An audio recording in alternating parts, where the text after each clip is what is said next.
They always tell you to trust your gut. My gut told me I was being hunted through the woods of Blackwood Ridge. So when a man finally cornered me in that old cabin, I did what I had to do to survive. The only problem, he wasn't the hunter. He was a park ranger, and he was there to rescue me. My name is Liam. For the last 6 years, I've worked as a data analyst for a logistics firm, a job that felt like drowning in a sea of numbers. Every day was about finding the signal in the noise, looking for patterns in the chaos of shipping manifests and fuel consumption charts. I lived on a diet of Excel spreadsheets and lukewarm coffee from the breakroom Keurig. The world, for me, had been reduced to pivot tables and predictive models. But the more I stared at those glowing rectangles, the more I felt a crucial part of myself atrophy, the part that could feel the world instead of just calculating it. You might be wondering why I didn't just quit. I honestly think it was because the job itself felt like a puzzle I was supposed to solve, a test of endurance. But the cost was becoming too high. I'd read books, you know the kind, the ones you see in airport bookstores, pop psychology, neo-stoicism, survivalist manuals. They all circled the same idea. Modern man had lost his instincts, traded his gut for algorithms, and I believed it. I felt it in my own life, in the way I'd second-guess every decision, building pros and cons lists for things as simple as what to have for dinner. My internal compass was broken, and I was navigating my life with a faulty GPS, so I decided to do something about it. I took a 2-week leave of absence, telling my boss it was for a family matter. It wasn't a total lie. I felt like I was losing a part of my family, the primal ancestor inside me who knew how to read the clouds and listen to the wind. I packed my old sedan and drove north to Blackwood Ridge National Park, a place I'd chosen specifically for its ruggedness. The online forums described it as unforgiving, which was exactly what I wanted. I needed a hard reset. My plan was simple. A 5-day solo trek. No phone. I left it locked in my glove compartment. The only concession to technology was a small, brick-like satellite messenger for genuine, life-or-death emergencies. I wanted to recalibrate, to strip away the noise of modern life and see if I could find that primal signal inside myself again. I wanted to feel the kind of certainty that comes not from data, but from deep within. The air that hit me when I stepped out of my car at the trailhead was almost shocking in its purity. It was crisp and cool, smelling of pine and damp earth, a scent so rich and complex, it felt like a language I had forgotten how to speak. I shouldered my pack, the weight of it feeling good and real on my back.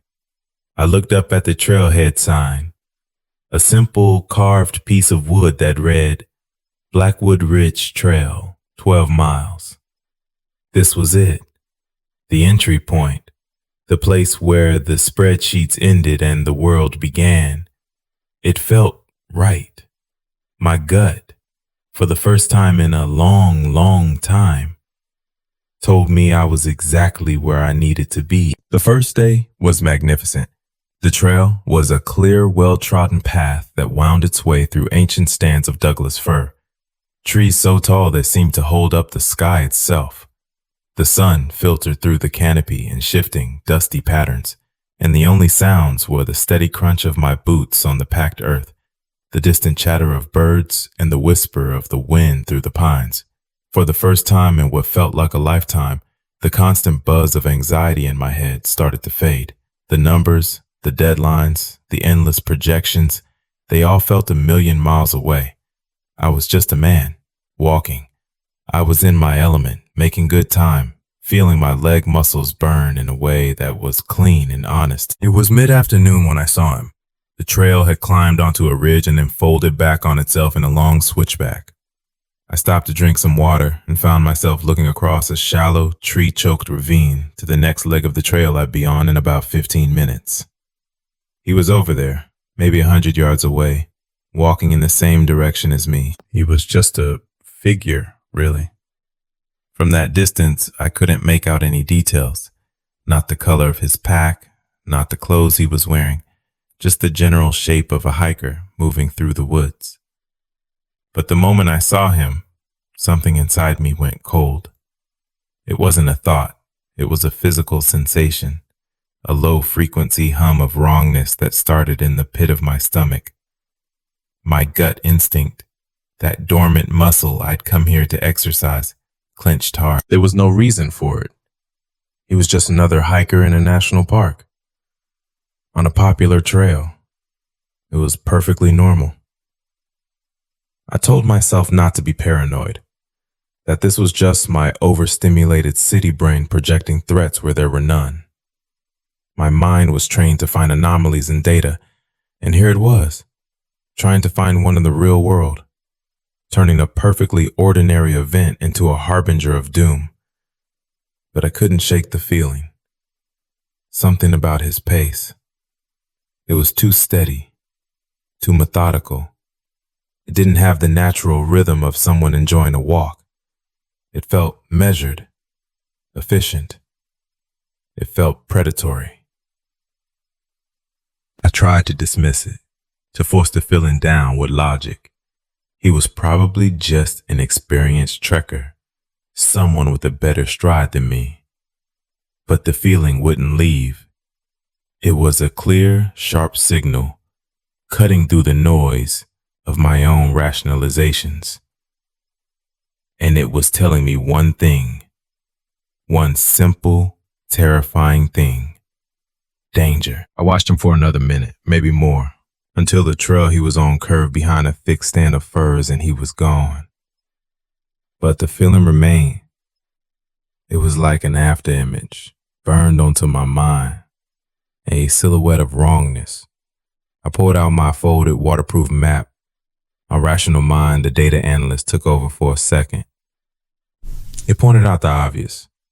The main Blackwood Ridge Trail continued in a long, meandering loop, a path trodden by thousands of hikers before me. It was safe, it was predictable, but the signal from my gut was screaming now, drowning out all logic. It wasn't a gentle suggestion anymore. It was a blaring alarm telling me that putting distance between myself and that man was the only priority, and I trusted it. I felt a surge of adrenaline, a kind of primal clarity that I hadn't felt in years. This was it. This was exactly what I come here for, to stop analyzing and start listening to that inner voice. The map showed another, smaller path marked with a dotted line, the old Deer Creek Trail. A small note printed beside it read, "Less maintained." It was an old logging route that cut westward, away from the main loop and deeper into the park. It was a choice between a known quantity and an unknown variable. A week ago, I would have made a spreadsheet. Right now, the decision was already made. I took the Deer Creek Trail. It was immediately more difficult. The path wasn't so much a path as a suggestion. It was overgrown, and I had to push through the wet, heavy branches of ferns and push aside low-hanging limbs that snagged at my clothes. But with every difficult step, I felt a profound sense of relief. I was in control. I had sensed a threat and acted decisively. I wasn't just a passive observer anymore. That evening, I made camp in a small, sheltered clearing.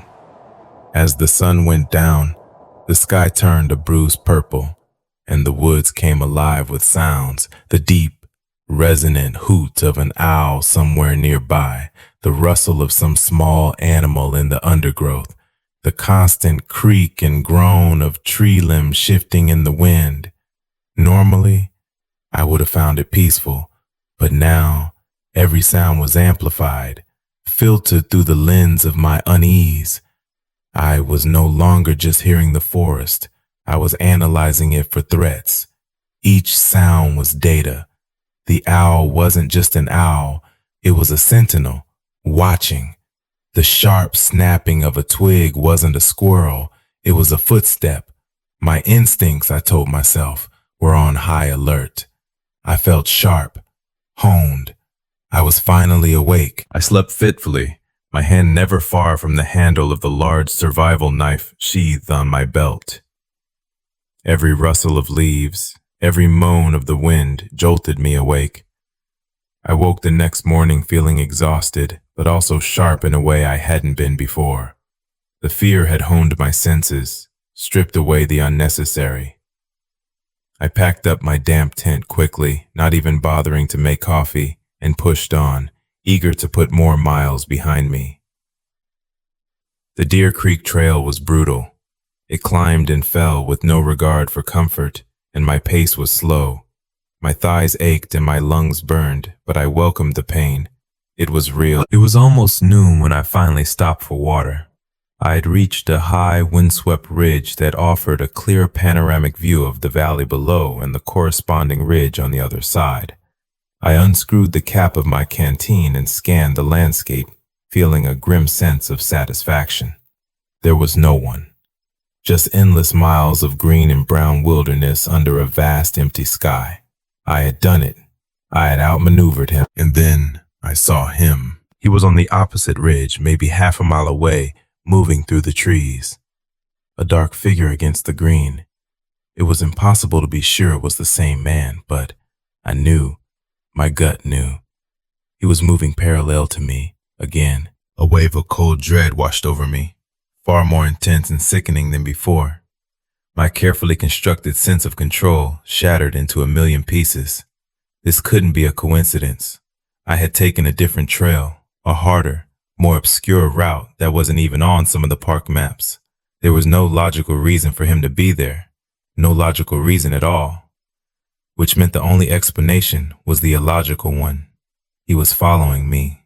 He had to be. My mind raced trying to piece it together, trying to run the data. Had he seen me take the fork in the path? Had he doubled back and followed my tracks? But how could he have possibly gotten ahead of me? The terrain he would have had to cover was even more treacherous than mine. The question swirled into a vortex of paranoia, and I felt my breath catch in my chest. I fumbled in my pack for the satellite messenger, my fingers clumsy and trembling. The calm, calculating analyst was gone. I was just a terrified animal. I had to tell someone. This was no longer just a feeling, a bad vibe, a statistical anomaly. This was real. The little green light on the messenger blinked, confirming a connection to a satellite orbiting miles above the Earth. I typed the frantic message to my best friend Sarah. My thumbs felt thick and useless. In danger. Being followed. Men on trail. Blackwood Ridge. I hit send, my heart hammering against my ribs. A few agonizingly long minutes later, her reply came through, a string of text on the tiny monochrome screen. Liam, what do you mean? Are you okay? I explained the situation in a series of clipped, breathless messages. I told her about the feeling I got, about changing trails, about seeing him again and possibly across the valley. Her response was not what I wanted. It wasn't what I needed. Liam, it's a huge park. People hike. Are you sure you're not just stressed? You were pretty wound up before you left. Her words felt like a betrayal, a slap in the face. She wasn't listening. She was trying to rationalize, to file my raw terror into a neat, logical box. She was applying her safe, urban logic to a situation she couldn't possibly understand. I typed back, jabbing at the little keys, my frustration boiling over. Sarah, you don't get it. My instincts are telling me this is real. I know it. Her final message before the connection dropped was infuriating. Just be careful. Maybe find a ranger station. Don't do anything crazy. Please. Don't do anything crazy.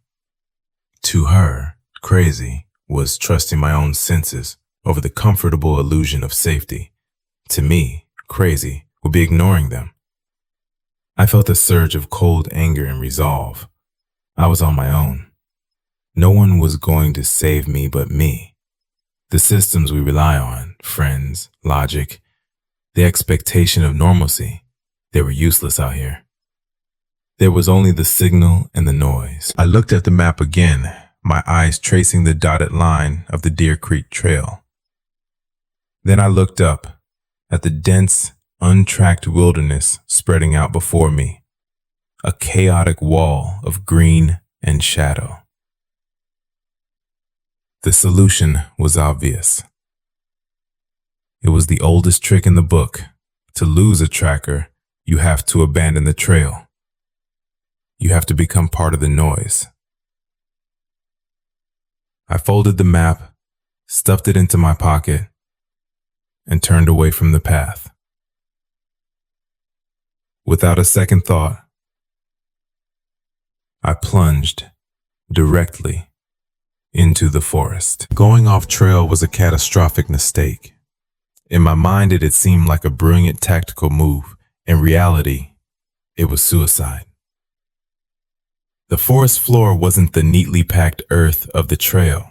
It was a chaotic tangle of gnarled roots, moss-slicked rocks, and thorny bushes that tore at my clothes and my skin.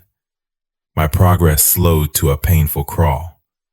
That clear, confident feeling of being in control evaporated within minutes, replaced by a gnawing, full-body anxiety. Every few minutes I would freeze, listening, convinced I could hear the snap of a twig or the rustle of clothing just behind me. I glanced over my shoulder so many times that my neck began to ache with a dull, persistent throb. Then the weather turned. The sky, which had been a brilliant and different blue, darkened to a bruised, heavy purple. A cold drizzle began to fall, quickly intensifying into a torrential downpour. The temperature plummeted. Within minutes, I was soaked to the bone. A deep, invasive chill settled deep into my body, and my teeth began to chatter uncontrollably. My compass, my one piece of reliable analog tech, was useless without clear landmarks, and the dense, dripping canopy blotted out the sky, turning midday into a gloomy twilight. I was lost. Utterly and completely lost. The world began to feel unreal, like a poorly rendered video game. The trees seemed to lean in, their bare, wet branches like grasping arms. My mind, stripped of reliable input and fueled by fear, began to create its own data. I started to see things, a flicker of movement at the edge of my vision that vanished when I turned, a shape in the deep shadows that looked, for just a second, like a man's silhouette. The line between what was real and what my fear was projecting began to blur and then dissolve entirely. My thoughts became fragmented, looping back on themselves in a paranoid fugue. He's out there. He drove me this way on purpose. This is his trap. I was no longer a hiker seeking enlightenment. I was prey, and the forest was his weapon. I stumbled through the forest for hours, driven by a fear that had become my only fuel. I have no idea how long I was out there. Time lost all meaning. I was bleeding from a dozen small cuts on my arms and face. My muscles screamed in protest with every step, and the hypothermia was making my mind foggy and slow. Just as I was about to collapse, convinced I was going to die out there in the cold and the rain, I saw through the gray, blurring sheets of water. A dark shape nestled in a small clearing. A cabin. It was an old, dilapidated ranger cabin, the kind they use for seasonal work or emergencies. Its wood was weathered to a silvery gray and the roof was sagging in the middle, but to me it was the most beautiful thing I had ever seen. A wave of profound, overwhelming relief washed over me, so powerful it almost brought me to my knees. It felt like a miracle, a sign. My gut, which had been screaming in raw terror for hours, now pulsed with a different, calmer signal. Safety. Sanctuary. My instincts hadn't failed me after all. They had led me here, to the one place I could survive the storm he had driven me into. The door was locked, of course, but a nearby window was boarded up with a couple of loose planks. I used the heavy pommel of my survival knife to pry the planks free, the screech of old nails pulling from rotten wood sounding impossibly loud. I used the same knife to shatter the glass, then carefully crawled inside. It was musty and dark, smelling of damp earth and mice, but it was dry. There were old, scratchy-looking blankets piled in a corner, and on a dusty shelf a few dented cans of beans. I was safe. I had listened to the signal, and it had brought me through the storm. I had won. I had proven that my instincts were real, that they were a tool I could trust.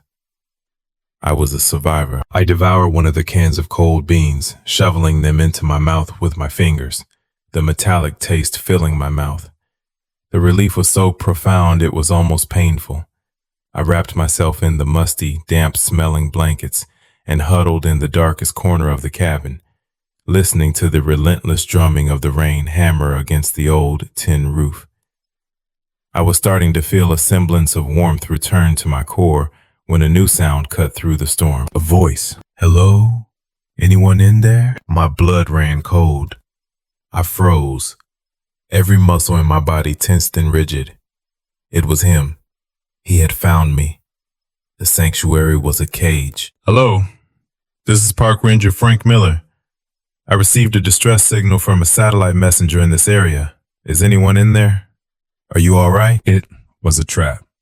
The voice was calm, concerned, professional, and that's what made it so utterly terrifying. It was a perfect performance. My gut, which had been so sure of this place, now screamed with a shrill, piercing alarm. He was pretending to be a ranger to lure me out. How did he know about the messenger? My mind spiraled into a black hole of paranoia. He must have gotten to Sarah, tracked her down, threatened her, forced her to call it in. It was an elaborate, twisted game. Your friend, Sarah Peterson, called us. She said you were in trouble. We've been looking for you, son. There's a nasty storm rolling in, and that cabin isn't stable. You need to come out. He knew her name. The confirmation sent a jolt of pure, undiluted terror through me. My heart felt like it was going to beat its way out of my chest. This wasn't just some random stalker, some thrill seeker. This was something else entirely, something intelligent, patient, and deeply, deeply malevolent. I didn't answer. I pressed myself further into the corner of the cabin, trying to make myself as small and invisible as possible. I was a cornered animal, my heart a frantic drum against my ribs. Son, I can see you broke in, the voice continued, still infuriatingly calm. I'm not here to get you in trouble. I'm worried about you. You could have hypothermia. Please, just open the door so we can talk. His voice was so reasonable, so persuasive. It was the voice of a predator, lulling its prey into a false sense of security before the final strike. I scanned the dark cabin frantically, my eyes adjusting to the deep gloom. I was looking for a weapon, anything to give me a fighting chance. My gaze fell on a rusted metal box tucked under a rotten wooden cot in the corner. I crawled over to it on my hands and knees, my movements silent and desperate. I used my knife to pry the corroded latch open. Inside, nestled in decaying yellow foam, was a flare gun and 2 thick red cartridges. My heart leaped. A wave of adrenaline, cold and sharp, washed through me. My instinct had led me here not just for shelter, but for this. It was the ultimate signal. This was my weapon. This was my answer. My hands were shaking so badly I could barely fit the cartridge into the gun, but I managed, the finality of the click echoing in a small, tense cabin. I'm not going to wait much longer, son, the voice from outside said, and now I could hear a new edge of urgency in it. The impatience of the hunter growing tired of the chase. That roof could come down any minute. For your own safety, I'm going to have to force the door. I scrambled over to the door, pressing my back against the splintered wood. The heavy plastic grip of the flare gun clutched in my trembling hands. He was coming. The final confrontation was here. It was him or me. The door rattled violently in its frame. A heavy shoulder slammed against it from the outside, and the whole cabin seemed to shake. Liam, is that you? Your friend said your name was Liam. Don't make me do this. He knew my name. The confirmation which should have been terrifying barely registered. My mind was already somewhere else. The wood of the door groaned, splintering near the rusted latch. He was strong. Another slam and the door bowed inward, a visible crack appearing in the center plank. Panic, pure and absolute, consumed me. All reason was gone, burned away by the white-hot certainty of my fear. This was a fight for my life. He was going to kill me. He had hunted me for 2 days, and now he had me cornered. The door shuddered again, about to give way. "It's for your own good," he yelled from the other side. I raised the flare gun, aiming it at the center of the door where the wood was weakest. My mind was screaming a single repeating word, a mantra of pure survival. Survive, survive, survive. I closed my eyes and pulled the trigger. The sound wasn't a loud bang like a real gun. It was a thick, muffled, a strange, anticlimactic sound. The recoil was surprisingly powerful, slamming my shoulder hard into the wall behind me. I opened my eyes. A small, perfectly round hole had appeared in the door, glowing with an angry red light from within. Outside there was a strange, wet grunt. It was a sound of surprise and pain. It was followed by the sound of a heavy body slumping against the door, and then a long, slow scraping noise as it slid down to the wet ground. Then silence. Nothing but the steady, indifferent drumming of the rain on the tin roof. I stood there for a long time, my ears ringing with a low, tinny hum. The silence that followed the violence was more terrifying than the noise had been. I was breathing in short, ragged gasps, my lungs aching. A strange, unfamiliar smell began to seep through the small, glowing hole in the door. It was an acrid, chemical scent, mixed with something else, something organic and sickeningly sweet, like burnt meat and wool. It smelled like burnt wool. Slowly, numbly, I lowered the flare gun, its plastic frame feeling impossibly heavy in my hand. My terror, the white-hot panic that had been my entire world just moments before, began to recede.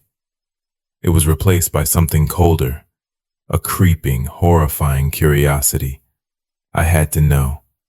I had to see what I had done. My hand, acting of its own accord, reached for the broken latch. The door swung open with a low, agonizing groan. He was lying on his back in the mud, his body half submerged in a dirty puddle of rainwater. He was a man in his 50s, with a kind, weathered face and a neatly trimmed graying mustache. He was wearing the official forest green uniform of the National Park Service. A large, blackened, cauterized hole had been burned through the chest of his thick wool jacket and the khaki shirt beneath. His eyes were open, staring blankly up at the dark, weeping sky. He was just a man, a park ranger. I had killed him. The realization hit me with the force of a physical blow, knocking the air from my lungs. A sound escaped my throat, a dry, wretched sob that was swallowed by the storm. My gut, my instinct, my precious signal, it had lied. It had lied, and it had turned me into a monster. I don't know how long I sat there in the mud beside him. Time had ceased to have any meaning. The rain eventually lessened, turning from a roar to a soft, persistent drizzle. Eventually, I heard new voices, the sounds of shouting, and a rescue team moving through the trees. They found me there, shivering, incoherent, still cradling the cold, stiffening hand of the man I had killed. They wrapped me in thick, warm blankets and spoke to me in soft, reassuring tones, but their words were just noise, meaningless data. My mind was a blank slate, wiped clean by the horror. As they were leading me away, helping me stumble through the woods, a voice crackled over one of their radios. It was another rescuer from a different team searching another part of the park. "We found him," the static-filled voice said. "The missing hiker. He's at the bottom of the Black Creek Ravine, about a mile from the main trailhead." My rescuer, a young man with kind eyes, keyed his mic. "Is he responsive?" There was a long pause, filled with the hiss of static. "Negative. The voice on the radio finally replied. Looks like he fell the day before yesterday. He's been gone a while. The world tilted on its axis and then shattered. The hiker, the man on the parallel trail, the methodical, predatory figure I had been so sure was hunting me. He had fallen. He was dead or dying that first afternoon, long before I ever took that fateful paranoid turn off the main path. He was never following me. He was never there. The threat was a ghost, a phantom I had created from a single meaningless sighting. The entire chase, the paranoia, the kill or be killed standoff in the cabin. It had all been a story I'd told myself, a terrifying piece of fiction. And the villain of that story had been me. I am telling you this from a quiet room. The walls are a soft, neutral beige color, and the window, which has no bars, looks out onto a well-manicured lawn with a large oak tree in the center. There are no woods here. There are no shadows. They tell me I experienced a psychotic break brought on by extreme stress and exacerbated by isolation and hypothermia. They use clinical sterile terms like patternicity and confirmation bias. They say my brain, desperate for a narrative to explain my free-floating anxiety, latched onto the first available stimulus, a random hiker, and built a monster out of nothing. It's a very logical, very clean explanation. It fits the data perfectly, but their logic is no comfort. I am broken in a way that feels permanent. I have destroyed a man's life, a family, my own soul, all because I chose to trust a feeling. I went into the wilderness to find my primal self, to awaken some dormant noble savage, and I found him. He is a terrified, paranoid creature that sees threats in every shadow and murders the people who come to help. Now I live in the aftermath. In the quiet hum of this controlled environment, I have no gut, no instinct left. I killed it along with that poor man.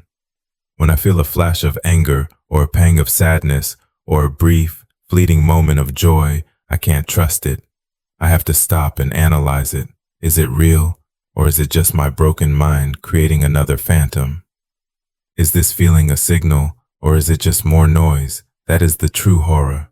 It isn't the man in the woods. It's the terrifying, undeniable truth that the most dangerous place in the world can be the 6 inches of space between your own ears. And the most frightening monster you will ever face is the one who whispers to you in your own voice and convinces you he's a friend. That was the most horrifying moment of my life.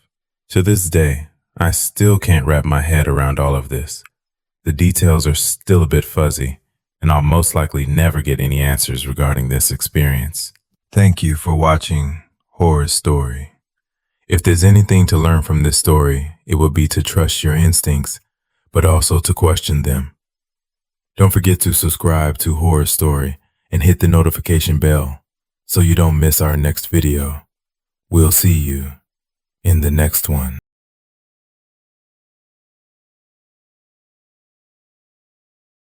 Wrong. He was a scientist, and I was his next experiment.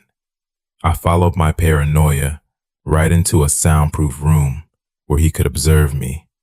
And now I'm telling you this story before the experiment is over. Don't make the same mistake I did. My search for a new beginning led me to Havenwood, a town that seemed to have been pulled straight from a postcard about quiet American living. After the final, screaming implosion of a 2-year relationship and walking away from a graphic design job that had ground my soul down to a fine powder, the silence wasn't just a preference, it was a prescription. I found a place on Briarwood Court, a small 2-bedroom bungalow at number 12. It was aggressively modest, with beige vinyl siding that was probably popular 30 years ago, and a slightly overgrown lawn that I genuinely looked forward to taming. The houses were close, knitted together by a shared sense of order, but tall, manicured hedges stood between each property, promising a privacy that I craved more than anything. The first few days were a pleasant, monotonous blur of cardboard boxes and the smell of stale packing tape. I survived on pizza from a local place called Gino's, eating it straight from the box while sitting on the floor of my empty living room. At night, the silence was so profound, it felt like a physical presence. There were no sirens, no distant rumble of traffic, just a soft, dry whisper of wind through the tall pine trees that lined the street. It was everything I wanted.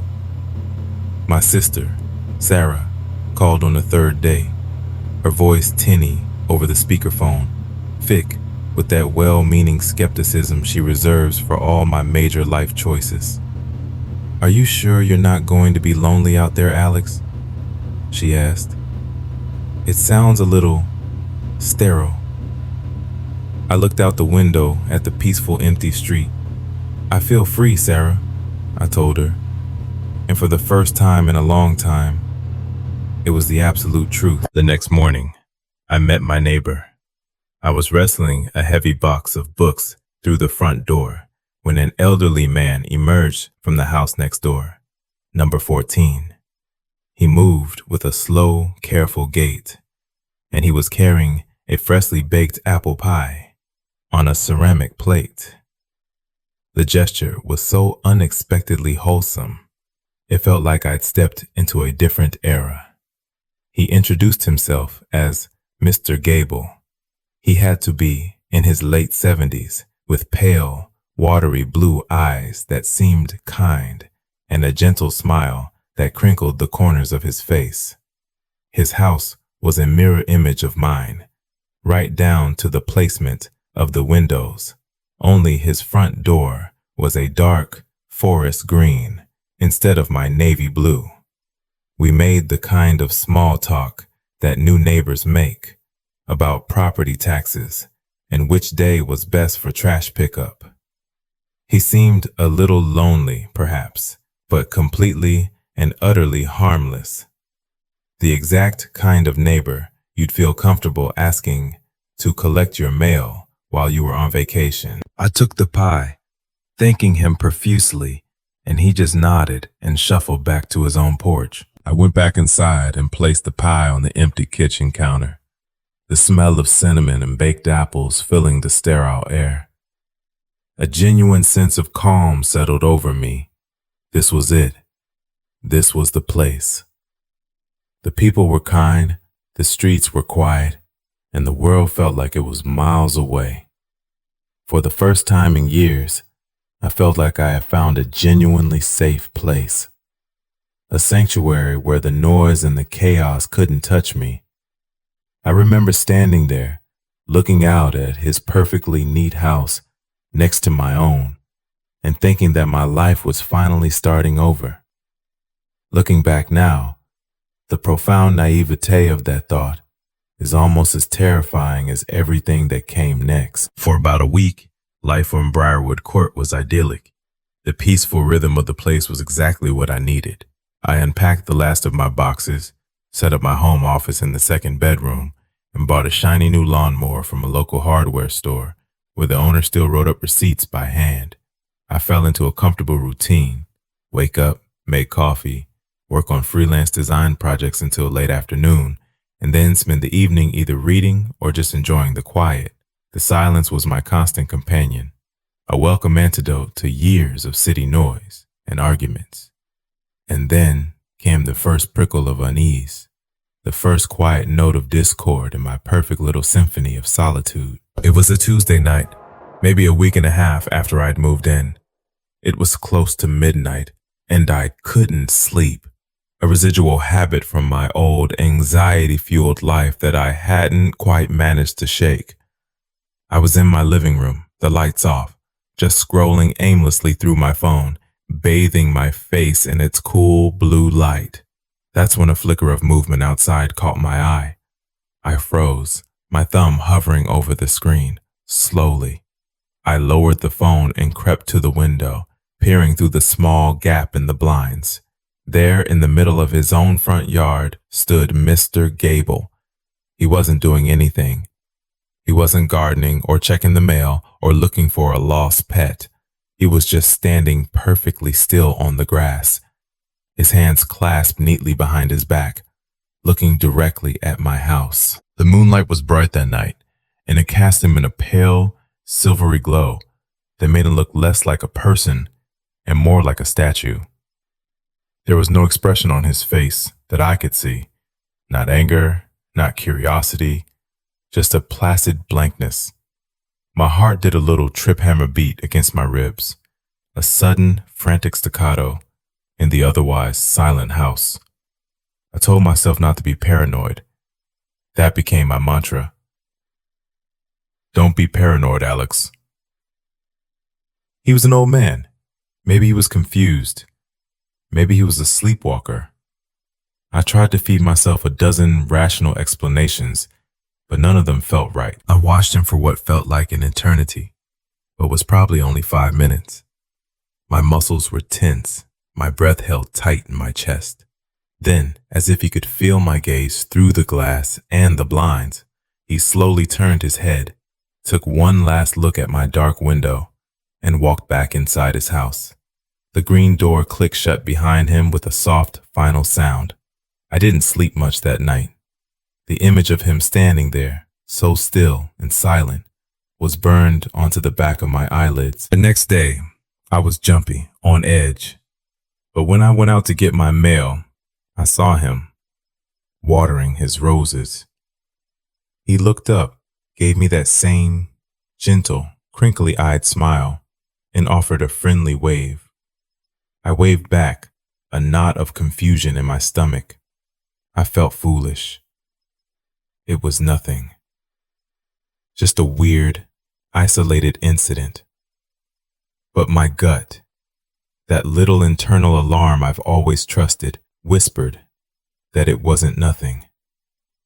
It was the first thread pulled loose from the tapestry of my new, safe life.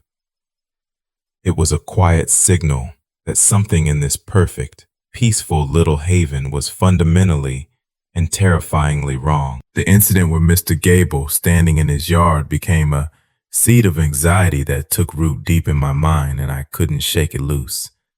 I tried to bury it under a mountain of work, designing logos and websites, until my eyes burned and the cursor on the screen blurred into a pulsating line.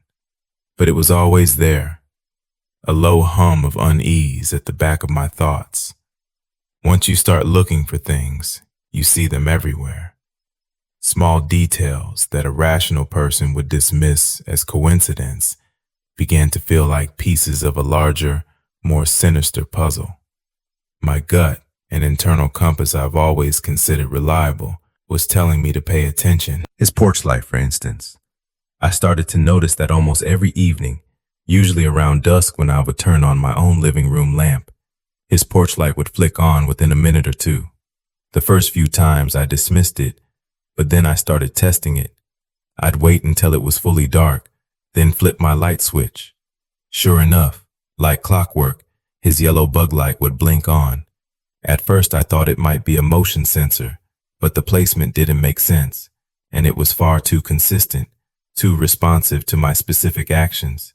It felt like a signal. I see you. I know you're there. Then there was the mail. Our mail carrier, a cheerful woman in a worn blue uniform, usually came around 2 p.m. A couple of times, I happened to be in a living room and saw Mr. Gable waiting by his door right as the little white truck pulled up to our curb. He'd take a stack of letters, but then he'd linger. He'd lean against his doorframe, chatting with the carrier, and every so often, they both glanced over at my house, just for a second. It was probably just friendly neighborhood chatter. Maybe he was asking if I had gotten any packages. But my internal narrator, the one that was now working overtime, framed it differently. He wasn't just being friendly, he was gathering information. The most unsettling thing, though, was the tapping. It started faintly, always late at night when the house was completely silent and the world outside was asleep, a soft, rhythmic sound. Tap, tap, tap, tap, over and over. It seemed to be coming from the wall that my bedroom shared with his house. I'd lie in bed, my eyes wide in the dark, and listen. It wasn't random, like the groan of old pipes settling or a tree branch scraping against the siding. It had a pattern. It felt deliberate. I'd get out of bed and press my ear against the cool plaster, feeling the faint vibration seep into my skin, trying to decipher a message that wasn't there. I told myself it was my imagination, that the old house was just making noises I wasn't used to yet. But my gut screamed otherwise. It felt like a deliberate act, a form of communication that was meant only for me. I was building a case in my head, a classic case of confirmation bias, though I wouldn't have called it that at the time. To me, I was just being observant. I was connecting the dots that no one else could see. After another sleepless night spent listening to the phantom tapping, I finally broke down and called Sarah. I needed a sanity check, or maybe, if I'm being honest with myself, I just wanted someone to validate my growing fear. Pacing my living room with the phone pressed to my ear, I laid it all out for her. The staring in the yard, the synchronized porch light, the lingering chats with the mail carrier, and the rhythmic tapping on the wall. I tried to keep my voice even and factual, like I was a detective presenting a case file to a skeptical superior. I expected concern, maybe even a little shared alarm. What I got instead was her signature brand of loving, exasperated logic. "Alex, are you actually listening to yourself?" she said, her voice crackling over the speakerphone with a familiar tone of affectionate disbelief. "He's a lonely old man. Maybe he saw your light come on and it reminded him to turn on his own. Maybe he's just a friendly guy who likes talking to the mail carrier. And the tapping? Alex, it's an old house. It's probably the heating pipes or branch hitting the siding outside." I tried to explain the feeling, the deep instinctual certainty that it was more than that. The way all these little insignificant things added up to something deeply unsettling. "My gut is never wrong, Sarah. You know that. It's telling me this guy is a creep." There was a long, heavy sigh on the other end of the line, the kind she reserves for when I'm being what she considers my most irrational self. Your gut also told you to invest in that cryptocurrency that went completely bust last year, remember? And it told you that your ex was, quote, the one. And we both know how that turned out. Look, I'm just saying, maybe your gut is wound a little tight right now. You just went through a lot. You're alone in a new place. It's totally normal to be jumpy. She continued, her voice softening. "Why don't you just go over there and talk to him? Take back his pie plate. Ask him about the tapping.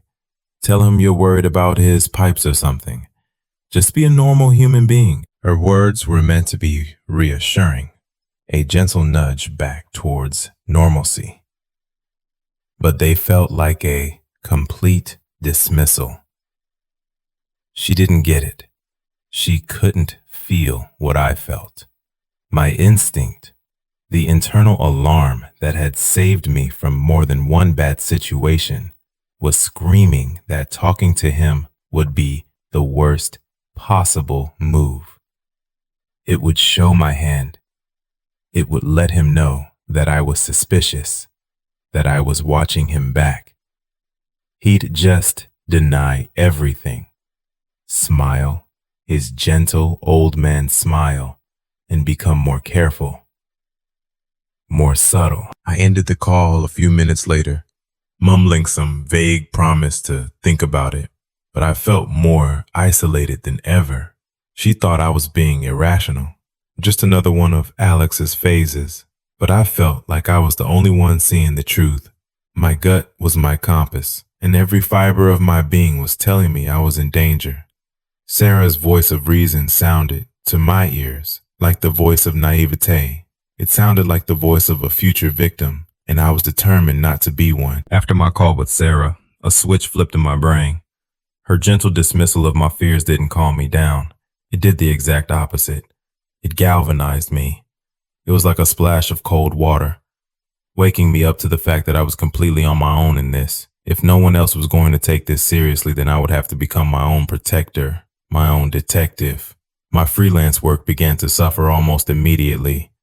I'd sit at my desk for hours, the Adobe Illustrator window open and waiting, but my eyes would be fixed on the narrow sliver of space between my blinds, watching Mr. Gable's house for any sign of movement. My low-grade unease curdled into a full-blown obsession. I started a log. I went out and bought a cheap, college-ruled spiral notebook from CVS, and it became my investigation journal. I wrote down every time his light went on, noting the exact minute. I documented his every trip outside. 9:14 a.m. took out the trash. 11:30 a.m. tended to his perfectly manicured rose bushes. 2:05 p.m. retrieved the mail. I described his clothes, his posture, the slow, deliberate way he moved. Looking back, the entries read like the paranoid scribblings of a madman, but at the time, they felt like vital, indisputable data points in my growing case against him. The tapping became the focal point of my investigation. I became convinced it was a code, a message he was sending for some unknown purpose. I downloaded a Morse code chart from the internet and printed it out. I would sit in the dark for hours, my back pressed against the wall, a pen clutched in my hand, trying to decipher the faint, frustratingly intermittent sounds. Dot, dash, dot, dot. Was that an L? An R? The patterns were always too inconsistent, too broken up by the house's own groans and creaks for me to get a clear reading. I tried recording it on my phone, but the built-in microphone barely picked it up over the ambient hum of my own refrigerator. I was losing sleep, my nights spent listening and my days spent watching. My diet devolved into cold cereal straight from the box and leftover pizza that had been sitting in the fridge for days. I started ignoring Sarah's text, asking if I was okay. My world shrank until it consisted of only 3 things: my house, his house, and the 100 feet of manicured lawn that separated us. I was living on a knife's edge of adrenaline and exhaustion, a constant, buzzing anxiety that never went away. I felt like a sentry on a lonely, forgotten outpost, the sole guardian against a quiet, creeping invasion that only I could perceive. My gut was in charge now, and it demanded constant, unwavering vigilance. It had been 3 weeks since the obsession began in earnest. 3 weeks of watching, listening, and documenting. I was a ghost in my own home, pale and sleep-deprived, moving through rooms that still smelled faintly of fresh paint. One evening, a Thursday, I saw my chance. I was at my usual post, peering through the living room blinds, when the familiar headlights of Mr. Gable's old Ford sedan flickered to life. He backed slowly out of his driveway and drove off down the street. It was 7:30 p.m., already fully dark outside. This was unusual. According to my meticulous log, he rarely went out after sunset. A jolt went through me, sharp and electric. This was it. This was the opportunity I had been waiting for. My gut, my internal compass, was screaming at me. Now. Go now. Find out the truth. Sarah's voice of reason, her cautious words from our last phone call, was a distant, irrelevant echo. The fear was still there, a cold knot in my stomach, but it was completely overshadowed by a desperate, clawing need for validation. I had to prove that I wasn't crazy. I had to find something tangible, something real, that would make them all believe me. I waited until his red taillights disappeared around the corner of Briarwood Court. Then I moved. I pulled on a plain black hoodie and a pair of thin leather gloves I'd bought for winter driving, my heart pounding a frantic, unsteady rhythm against my ribs. I slipped out my back door into the cool, damp night air. I crept across the soft lawn that separated our properties, my feet silent on the wet grass, and found myself standing in the shadows of his back porch, staring at his kitchen door. The lock was a simple, old-fashioned knob, the kind you see in movies all the time. I had an old, expired credit card in my wallet. It felt unbelievably stupid and reckless, a plan born from late-night television, but the compulsion was overwhelming. After a few clumsy, frantic scrapes between the door and the frame, the latch clicked open with a sound that was deafening in the silence. The door swung inward into a dark, quiet kitchen. I was in. The air inside was stale, smelling faintly of lemon-scented cleaner and old paper. The silence was absolute, a stark, profound contrast to the roaring in my own ears. I had just crossed the line from which there was no return. I was no longer a concerned neighbor. I was a criminal. My own paranoia had finally pushed me over the edge. Stepping into Mr. Gable's kitchen felt like stepping into a time capsule. Everything was immaculately clean, almost sterile. The countertops were completely clear except for a small dish rack holding a single plate and one coffee mug, both bone dry. A calendar from a local bank hung on the wall, turned to the correct month, with no dates circled, no appointments noted. I moved silently through the house on the balls of my feet, my gloved hands held stiffly at my sides, terrified of touching anything, of leaving any trace of my intrusion. The living room was just as tidy and just as unnervingly impersonal. A floral patterned sofa, the kind my grandmother used to have, was covered in a thick, clear plastic sheet that crinkled softly as I passed. The television was a bulky, ancient model from at least 20 years ago, and a single bookshelf against the far wall was filled with neat rows of Reader's Digest condensed books. There were no family photos on the mantelpiece, no personal knickknacks on the end tables, none of the usual clutter that signals a life being lived. It felt like a model home, a sterile diorama of a life, not a real one. I checked the upstairs, my heart sinking with every quiet, methodical step. The master bedroom was Spartan, the bed made with military precision, the blanket pulled taut. The other bedroom was completely empty. The door was slightly ajar, revealing a bare mattress leaning against the far wall.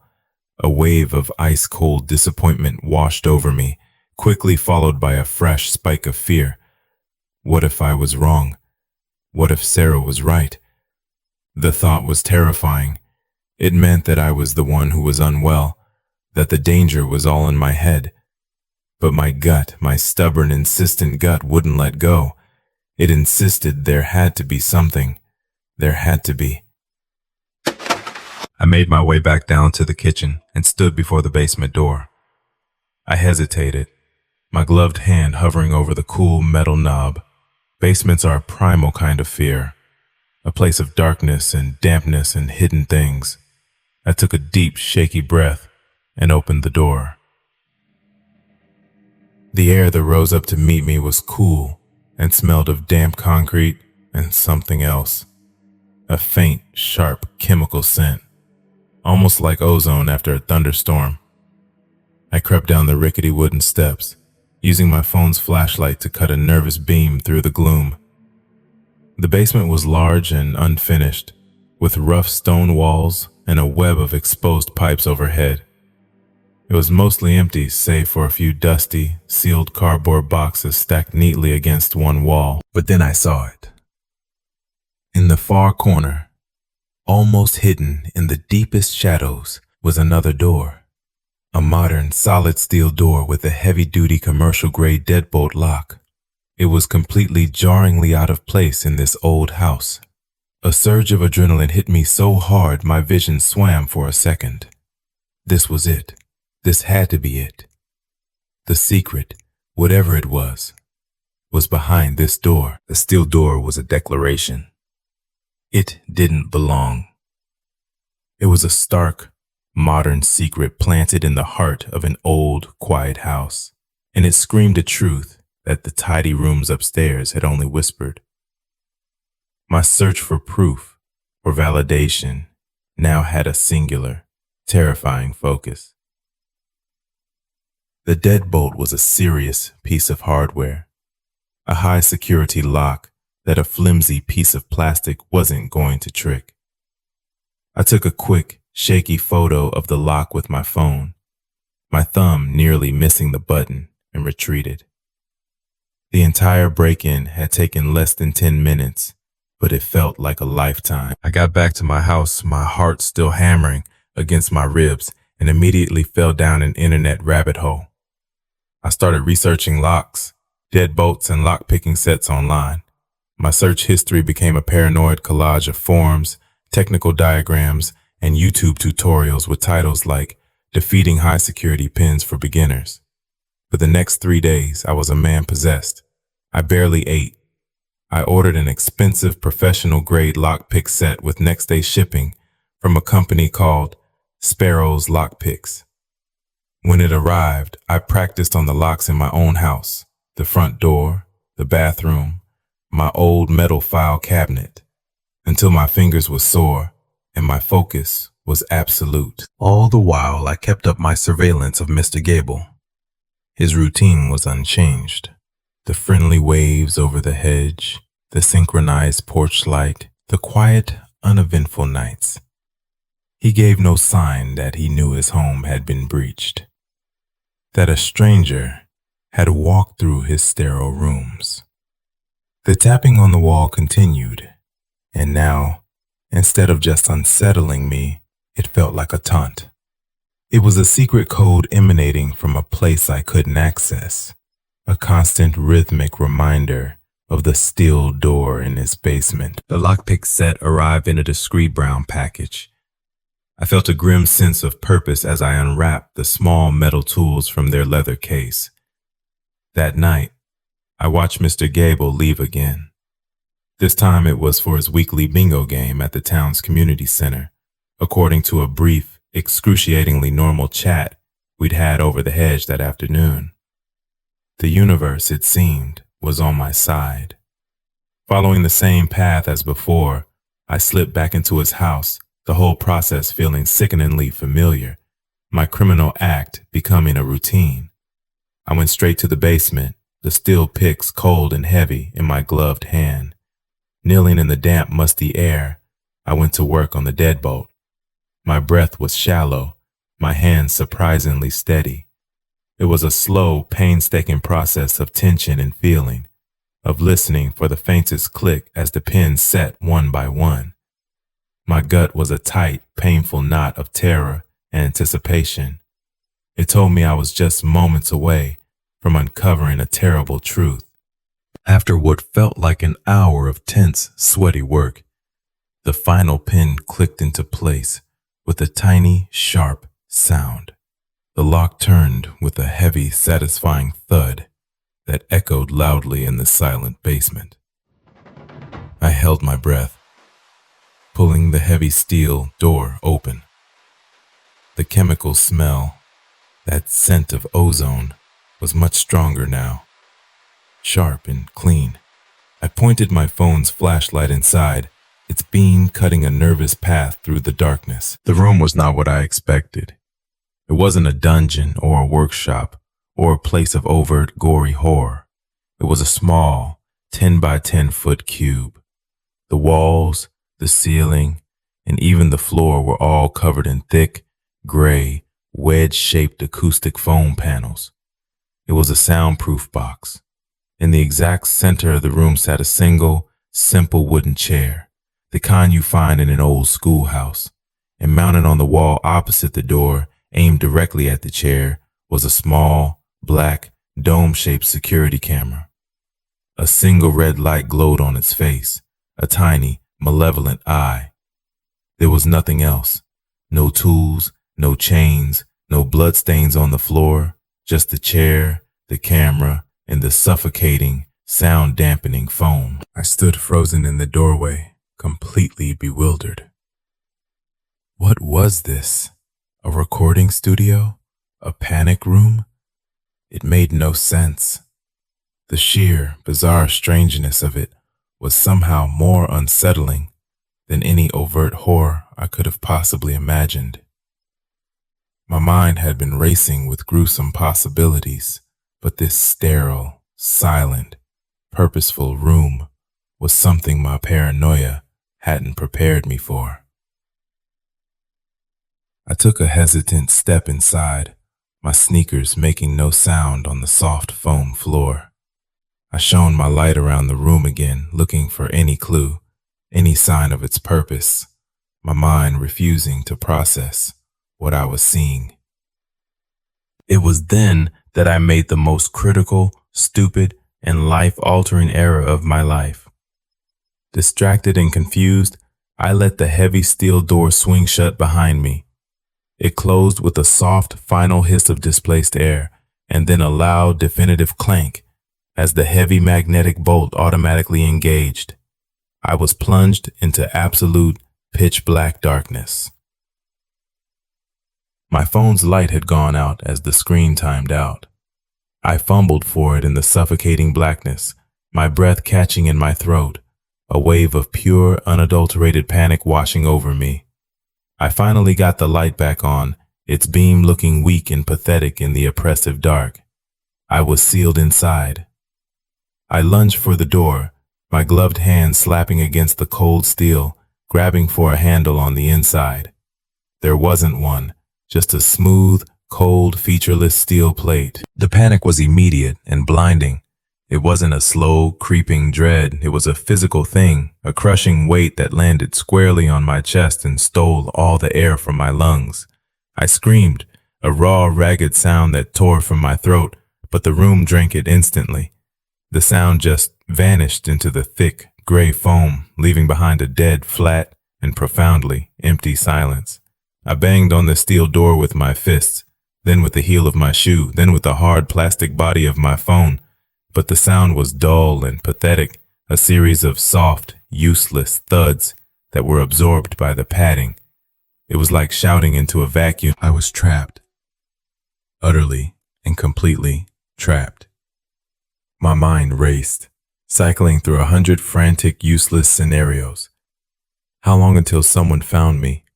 Sarah would get worried eventually, but she thought I was being dramatic, unstable. She probably assumed I'd gone off grid to cool down after our phone call. The police? I was a burglar. I was in a place I had absolutely no right to be.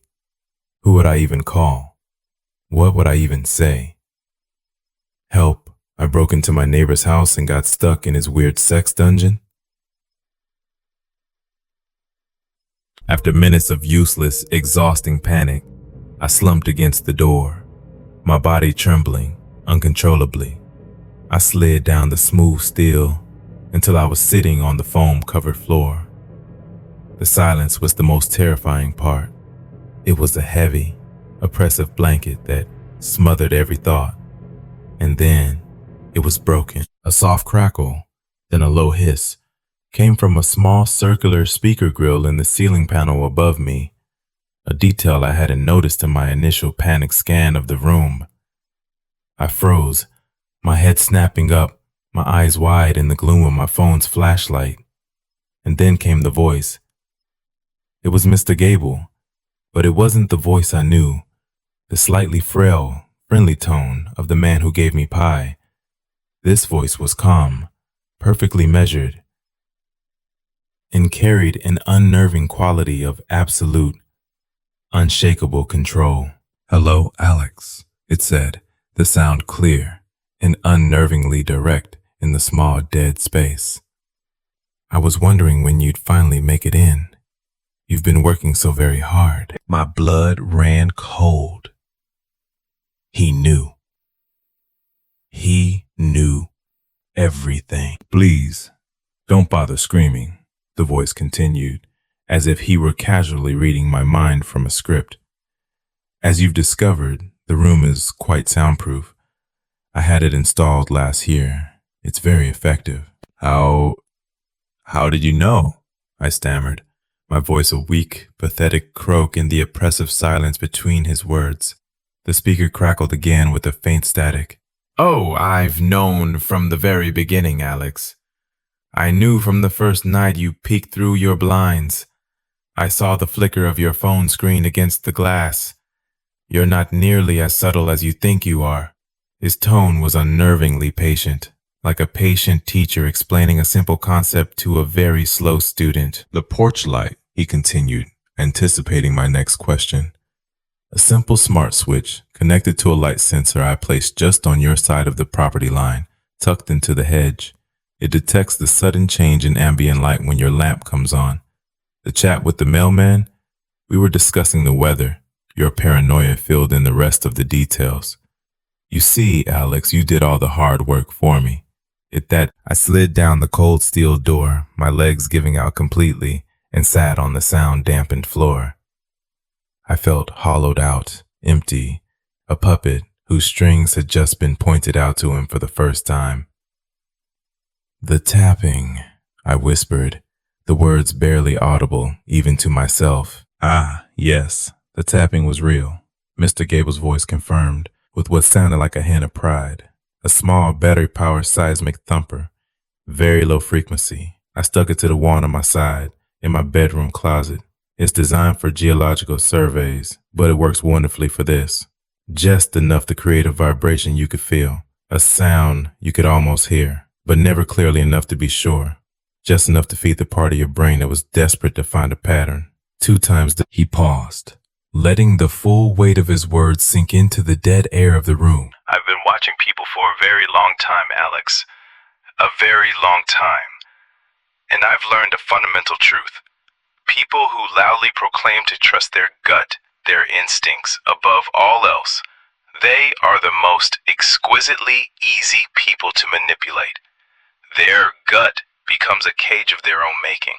All one has to do is provide the right stimuli, a strange glance, a sound in the night, a harmless coincidence, and they will build their own prison, brick by paranoid brick.